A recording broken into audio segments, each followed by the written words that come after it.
চলে এসছে বক্স, একদম বক্স প্যাক, নতুন বক্স চলে এসছে সনি A6400 এই ক্যামেরাটাতে। তো এই ক্যামেরাটা যে স্পেসিফিকেশান এখানে আমরা দেখতে পাচ্ছি, অর্থাৎ আমি দেখে বলছি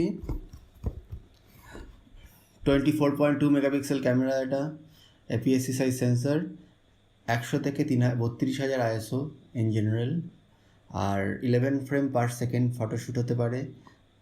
এফ মোড পয়েন্ট আছে 425, আর রিয়েল টাইম আই ফোকাস আছে, রিয়েল টাইম ট্র্যাকিং আছে, সাইলেন্ট শুটিং আছে, টাচ ফোকাসিং আছে বা শাটার আছে।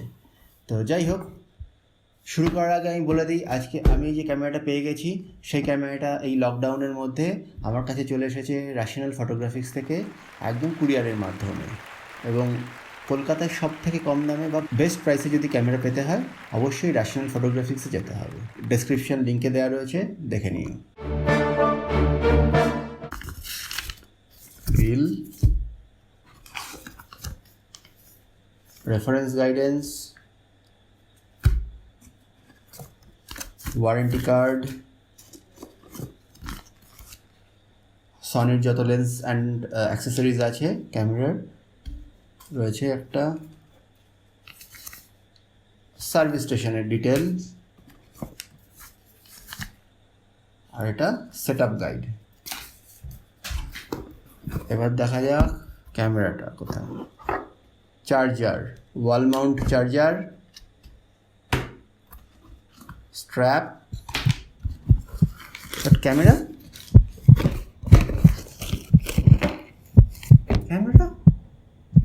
ডোন্ট ওয়ারি, আমি অলরেডি ক্যামেরা বের করে ফেলেছি।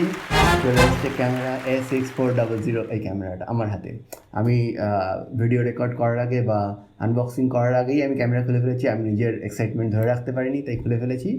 ক্যামেরা এসে গেছে, এর সাথে এসছে 3.5 to 5.6 1650 OSS লেন্স, মানে ইমেজ স্টেবিলাইজার সমেত একটা লেন্স চলে এসছে, এটা কিট লেন্সের মধ্যে আসে। আর ব্যাটারি আর কার্ড এর ভেতরেই আছে, আমি ভরে ফেলেছি অলরেডি, আমি ইউজ করে ফেলেছি। অবশ্যই আমাদের channel Saikat photography education like, comment and subscribe করুন এবং শেয়ার করতে ভুলবেন না,